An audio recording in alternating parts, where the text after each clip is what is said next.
알레르기로도 사람이 정말 죽을 수 있는 면역 시스템이 굉장히 예민해서 알레르기 반응이 심하게 생긴 경우에는 그대로 두면 혈압이 떨어집니다. 그래서 반갑습니다. 삼성서울병원 소아청소년 알레르기 호흡기 분과 김지연 교수입니다. 제가 실제로 저희 아버지가 주말 농장에 가셨다가 벌에 쏘여서 심각한 알레르기 반응, 아나필락시스 때문에 정말 돌아가실 뻔했거든요. 아나필락시스가 생겨서 혈압이 떨어지시고 의식이 없어지셔서 병원에 실려가셨는데요. 당시에 딸이 알레르기를 전공한 게 이럴 때 도움이 된다고 말씀하셨던 게 생각이 납니다. 알레르기 반응이 굉장히 예민하게, 면역 시스템이 굉장히 예민해서 알레르기 반응이 심하게 생긴 경우에는 그대로 두면 혈압이 떨어집니다. 그래서 전신 순환이 제대로 이루어지지 않기 때문에 의식도 없어지고 돌아가시는 경우도 있습니다. 외국의 사례에서도 매년 몇 명 정도는 실제 사망 사고가 보고가 되고 있습니다. 우리나라에서도 급식으로 나온 카레에 포함된 우유 때문에 알레르기가 생겨서 사망했던 안타까운 어린이의 보고가 있었습니다.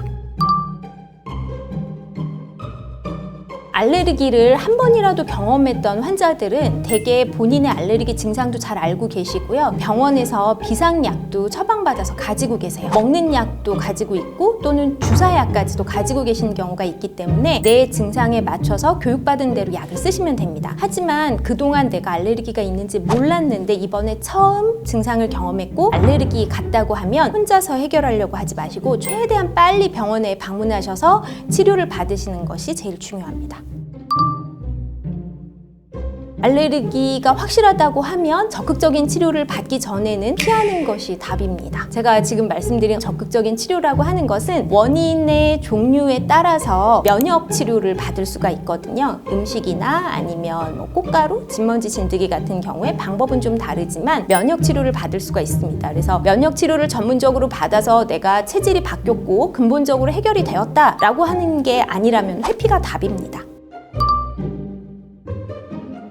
제가 몇 년 전에 제 외래에서 진료를 받고 돌아간 환자가 집에 가는 길에 기차 안에서 옆 사람이 쏟은 카페라떼 때문에 굉장히 심각한 알레르기 반응을 겪은 적이 있었거든요. 아이가 우유 알레르기가 있었는데 평소에 조심을 잘했지만 옆 사람의 실수로 굉장히 심한 알레르기 증상이 생겼었죠. 이런 사고도 있을 수가 있고 우리나라는 애들 데리고 어디 가면 이거 먹어볼래? 하고 사탕이나 과자 같은 거 주시는 경우가 되게 많잖아요. 사실 알레르기 아이를 키우는 부모님의 입장에서는 굉장히 위협적인 상황입니다. 제가 미국에 연수를 갔을 때 보니까 초등학교 저학년까지는 학교에서 아무리 친해도 서로 음식을 나누어 먹지 않도록 하는 교육이 아주 잘 되어 있었습니다. 그래서 우리나라 같은 경우도 알레르기 환자가 이제 꽤 많이 있고 하기 때문에 이런 교육이 절실하다는 생각을 했습니다.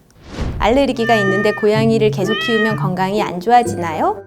키우지 않는 게 답이긴 합니다. 저절로 좋아지는 경우가 많지 않아서요. 그래도 이제 가족 같아서 계속 키우셔야 되는 상황이라고 하면